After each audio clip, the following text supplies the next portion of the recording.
Last video में हमने बात की है कि किसी भी परमुटेशन को साइक्लिक नोटेशन में कैसे एक्सप्रेस किया जा सकता है, और वहाँ हमने ये देखा कि किसी भी परमुटेशन के अंदर या तो एक कंप्लीट साइकिल होगा, यानी पूरा का पूरा परमुटेशन जो है एक साइकिल होगा, या ये हो सकता है कि परमुटेशन के अंदर वो लेंथ 1 से ग्रेटर एक साइकिल हो, या ये हो सकता है कि परमुटेशन के अंदर लेंथ 1 से ग्रेटर एक से ज़्यादा साइकिल्स हों।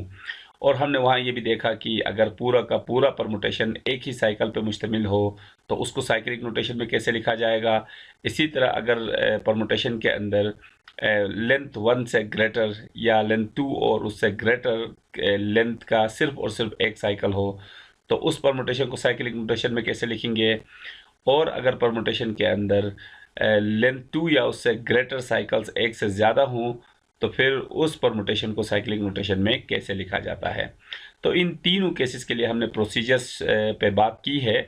आज हम इनकी प्रैक्टिस कर लेते हैं। कुछ हम परमुटेशंस लेते हैं और जो कि तीनों केसेस से ताल्लुक़ रखते होंगे, और उनकी हम साइक्लिक नोटेशंस लिखते हैं। और दूसरा काम हमने ये करना है कि अगर परमुटेशन साइक्लिक नोटेशन में गिवन हो तो उसको हमने स्टैंडर्ड फॉर्म में कैसे लिखना है, हम इस चीज़ की भी प्रैक्टिस कर लेते हैं। सबसे पहले मैं यहाँ पे एक सेट कंसीडर करता हूँ ए। इसके अंदर हम कुछ एलिमेंट्स लेंगे। फॉर एग्जांपल वो एलिमेंट्स हमारे पास है A B C D and E. ये हमारे पास 5 एलिमेंट्स हैं। इसके ऊपर हम एक परमुटेशन डिफाइन कर सकते हैं, फॉर एग्जांपल अल्फ़ा। और अल्फ़ा के अंदर परमुटेशन होगा मेरे पास for example A B C D and E. और ये हमारे पास है सी, और ए का इमेज सी है, सी का इमेज ई है, और ई का इमेज ए है। इसी तरह बी का इमेज डी है और डी का इमेज बी है। तो ये हम क्लियरली देख सकते हैं कि इसके अंदर ए का इमेज सी है, सी का इमेज ई है और ई का इमेज ए है। तो एक कंप्लीट साइकिल तो ये बना कि ए का इमेज यहाँ पे सी है और सी का इमेज ई है और ई का इमेज यहाँ पे ए है। तो इसी तरह दूसरा साइकिल इसके अंदर हम देख सकते हैं बी का इमेज डी है, ये बी का इमेज डी और डी का इमेज बी है। तो ये दूसरा साइकिल हमारे पास ये रहा। तो दो साइकिल्स हैं। एक साइकिल की लेंथ है 3, यानी इसको अगर हम साइक्लिक नोटेशन में लिखना चाहे तो लिखते हैं ए सी ई, और इसको अगर हम साइक्लिक नोटेशन में लिखना चाहे तो ये लिखते हैं हम बी एंड टी। तो इस साइकिल की लेंथ है 3, इस साइकिल की लेंथ है 2। तो हम ये देख सकते हैं कि ये एक ऐसा परमुटेशन है जिसके अंदर लेंथ 2 या उससे ग्रेटर साइकिल्स की तादाद एक से ज़्यादा है। तो हमने बात की थी कि इस तरह के परमुटेशन को साइक्लिक नोटेशन में लिखने के लिए दोनों साइकिल्स का कंपोजिशन लेंगे। तो यहाँ पे भी पहला साइकिल हमारे पास है ए सी और ई, और दूसरा साइकिल हमारे पास है बी एंड डी। तो इस परमुटेशन की जो साइक्लिक नोटेशन होगी वो यही होगी। इसी तरह अगर हम एक और साइकिल कंसीडर करें बीटा, फॉर एग्जांपल उसके अंदर जो फर्स्ट रो होगा वो डोमेन सेट होगा A B C D and E. और मैं इसके इमेजेस कुछ इस तरह ले रहा हूँ कि ए का इमेज यहाँ पे है सी, और सी का इमेज है बी, और बी का इमेज है ई का इमेज है डी, और डी का इमेज है ए। तो ये हम क्लियर देख सकते हैं कि इसके अंदर सिर्फ और सिर्फ एक ही साइकिल मौजूद है, यानी पूरा का पूरा जो परमुटेशन है वो एक सिंगल साइकिल को जो है वो रिफ्लेक्ट कर रहा है। और वो साइकिल हमारे पास होगा ए का इमेज है सी का इमेज हमारे पास है बी, और बी का इमेज हमारे पास है ई, और ई का इमेज हमारे पास है डी, और फिर डी का इमेज अगेन हमारे पास ए है जो कि रिपीट हो रहा है। तो ये वो कंप्लीट साइकिल है जो कि इस परमुटेशन को रिप्रेजेंट करता है। इसी तरह एक तीसरा हम परमुटेशन ले सकते हैं यहाँ पे, जिसका नाम हम रख रहे हैं गामा। और गामा के अंदर जो फर्स्ट रो होगा वो तो जाहिर है वो डोमेन सेट होगा। डोमेन सेट के एलिमेंट्स होंगे A B C D and E, और इसके मैं इमेजेस लिख रहा हूँ। ए का इमेज है ए, बी का इमेज है डी, और डी का इमेज है ई, और ई का इमेज है हमारे पास बी, और सी का इमेज है सी। तो ये वो परमुटेशन है। और इस परमुटेशन के अंदर हम देख सकते हैं एक साइकिल हमारे पास लेंथ 1 का है, यानी सिर्फ ए है, ये एक साइकिल है। दूसरा साइकिल हमारे पास है बी डी ई बी, यानी दूसरा साइकिल हमारे पास होगा बी डी और ई। इसी तरह तीसरा साइकिल हमारे पास है सी और इसका इमेज सी है, यानी लेंथ 1 का साइकिल। यानी वो केस है कि जिसके अंदर लेंथ 2 या उससे ग्रेटर सिर्फ एक ही साइकिल है, बाकी जो साइकिल्स हैं वो लेंथ 2 से लेस लेंथ के साइकिल्स हैं। तो ऐसी सिचुएशन में हमने बात की थी कि इसको ये जो लेंथ 2 या उससे ग्रेटर जो साइकिल होगा वो उसकी फॉर्म में हम इसको एक्सप्रेस कर सकते हैं। यानी इस पूरे परमुटेशन को जस्ट मैं लिखूंगा बी डी एंड ई। इसी तरह दूसरी चीज़ जिसकी हम प्रैक्टिस करना चाह रहे हैं कि अगर हमारे पास परमुटेशन साइक्लिक फॉर्म में हो तो उसको स्टैंडर्ड फॉर्म में कैसे लिखा जाएगा। इससे पहले हमने ये बात की है कि अगर परमुटेशन स्टैंडर्ड फॉर्म में हो तो उसको साइक्लिक नोटेशन में कैसे लिखा जाता है। अब इसका जो रिवर्स प्रोसीजर है वो भी देख लेते हैं कि अगर हमारे पास एक परमुटेशन होता है जो कि साइक्लिक फॉर्म में हो तो उसको हम स्टैंडर्ड फॉर्म में कैसे लिख सकते हैं। फॉर एग्जांपल मेरे पास ये सेट ए है, इसी के ऊपर मैं कुछ परमुटेशन लेता हूं जो कि साइक्लिक नोटेशंस में हूं। फॉर एग्जांपल मैं यहाँ पे लिख देता हूं अल्फ़ा, एक साइकिल में लिख देता हूं, जैसे मैं लिख देता हूं ए सी एन ई। तो ये साइकिल है हमारे पास। तो इसको अगर हम स्टैंडर्ड फॉर्म में लिखना चाहें तो कैसे लिख सकते हैं। तो इसके लिए हमने बात की थी कि साइकिल के अंदर जितने भी एलिमेंट्स हैं उनमें से जितने भी एलिमेंट्स मिसिंग हैं, वैसे तो ये साइकिल हमें ये बता रहा है कि ए का इमेज क्या है, ए का इमेज सी है, सी का इमेज ई है और ई का इमेज ए है। यानी हम ये कह सकते हैं कि 3 एलिमेंट्स के इमेजेस हमें गिवन है इस साइकिल में।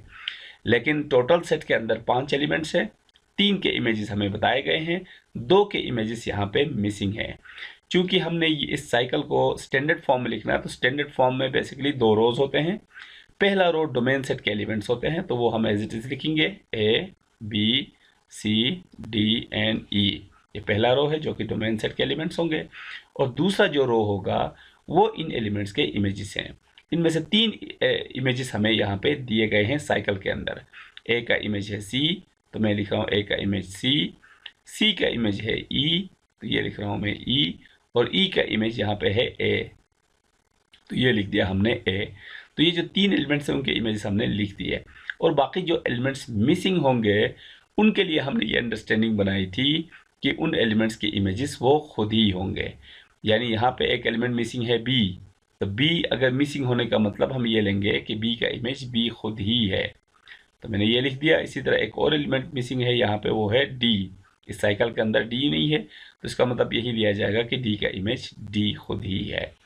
तो इसी तरह हम किसी भी साइकिल को स्टैंडर्ड फॉर्म में, परमुटेशन के जो स्टैंडर्ड फॉर्म है उस फॉर्म में इस क्राइटेरिया के तहत लिख सकते हैं। इसी तरह एक और अगर हम मैं यहाँ पे साइकिल लूँ, फॉर एग्जांपल उसके अंदर मैं सिर्फ 2 ही एलिमेंट्स लेता हूँ, जस्ट बी एंड ई, तो ये साइकिल भी बेसिकली एक परमुटेशन को ही रिप्रेजेंट कर रहा है, और इसका जो स्टैंडर्ड फॉर्म हो इस साइकिल, ये साइकिल जिस परमुटेशन को रिप्रेजेंट कर रहा है उस परमुटेशन का जो स्टैंडर्ड फॉर्म होगा वो भी हम इजीली लिख सकते हैं इसी क्राइटेरिया के तहत कि उसके अंदर भी स्टैंडर्ड फॉर्म है। तो चूंकि इसमें 2 रोज होंगे, पहला रो डोमेन सेट के जो एलिमेंट्स है वो होंगे, तो ये A B C D and E, और सेकंड रो में हमने इनके इमेजेस लिखने हैं।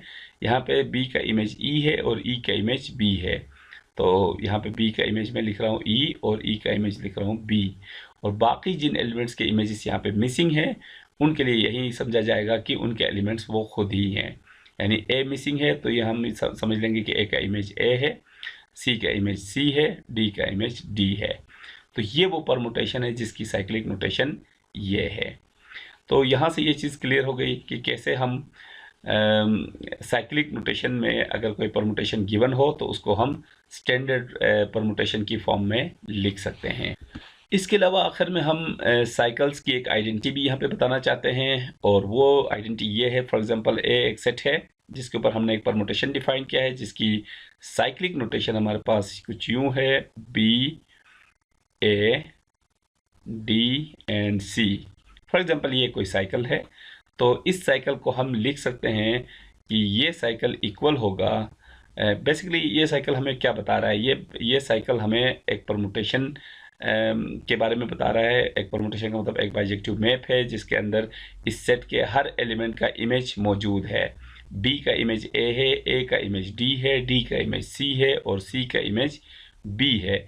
यहाँ पे सिर्फ एक एलिमेंट मिसिंग है ई, और इसके लिए हमने ये अंडरस्टैंडिंग बनाई है कि किसी भी साइकिल के अंदर अगर कोई एलिमेंट मिसिंग हो तो उसका इमेज हम कंसिडर करेंगे कि वो खुद ही उसका इमेज है। यानी इस साइकिल से ये पता चल रहा है कि ई का इमेज ई ही है, जो कि यहाँ पे मेंशन नहीं है।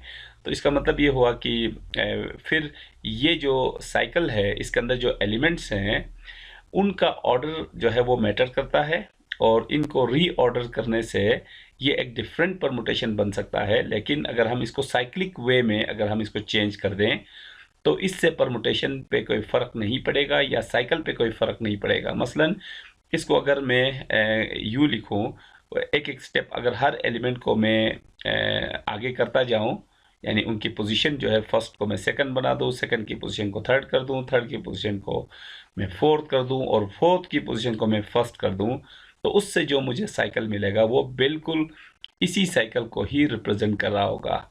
और वो साइकिल कुछ इस तरह के, लास्ट को मैं बना देता हूँ फर्स्ट, बाकी इनको भी एक एक स्टेप में आगे कर दूं, तो ये बी यहाँ पे फर्स्ट पोजीशन पे था, अब बी सेकंड पोजीशन पे जाएगा, ए सेकंड पे था, अब ए सेकंड थर्ड पे जाएगा, डी थर्ड पे था तो डी फोर्थ पे जाएगा। तो ये परमुटेशन और इस परमुटेशन और इस परमुटेशन में कोई डिफरेंस नहीं है। ये दोनों यानी ये जो दो साइकिल्स हैं ये दोनों एक ही परमुटेशन को रिप्रेजेंट करते हैं। और ये चीज़ हम यहाँ से इजीली देख भी सकते हैं कि इस परमुटेशन के अंदर बी का इमेज ए है और इस परमुटेशन के अंदर भी बी का इमेज ए है। इस परमुटेशन के अंदर डी का इमेज सी है और इसका परमुटेशन के अंदर भी डी का इमेज सी है। तो हम किसी भी एलिमेंट को यहाँ से उठाएं इस साइकिल से, तो उसका इमेज वही है जो कि इस साइकिल के अंदर है।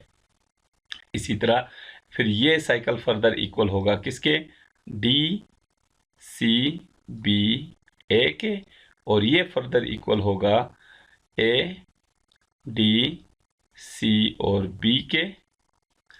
तो ये चारों जो साइकिल्स हैं वो बेसिकली एक ही परमुटेशन को रिप्रेजेंट करते हैं, यानी ये चारों साइकिल्स बिल्कुल सेम होंगे। लेकिन अगर इसके बरक्स में इसके अंदर कोई इस तरह की तब्दीली कर दूं, जैसे कि मैं बी ए डी सी को मैं लिख दूं ए बी डी सी, तो फिर ये साइकिल और ये साइकिल डिफरेंट साइकिल्स हैं, ये दोनों आपस में फिर इक्वल नहीं हो सकते।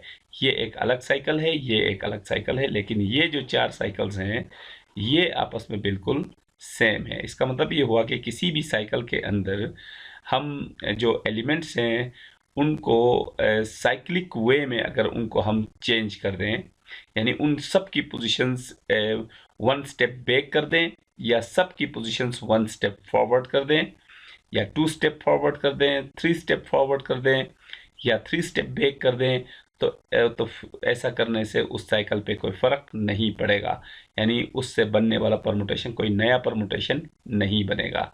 हाँ, अगर हम कोई रेंडम इसके अंदर चेंजेस ले आते हैं, जैसे कि यहाँ पे हमने किया कि ए और बी को हमने रिप्लेस कर दिया, लेकिन डी और सी को हमने अनचेंज रखा, तो ये एक रेंडम चेंजिंग है। इस तरह की चेंजिंग से जो साइकिल बनेगा वो एक डिफरेंट साइकिल बनेगा। जबकि एक पैटर्न जो कि हमने पहले बताया कि या तो तमाम एलिमेंट्स को वन स्टेप फॉरवर्ड कर दें, two step forward, three step forward, या बैकवर्ड तब्दीली करें तमाम एलिमेंट्स में यकसां, तो ऐसा करने से जो साइकिल बनेगा हमारे पास वो कोई नया साइकिल नहीं होगा, बल्कि उसी साइकिल को ही रिप्रेजेंट कर रहा होगा।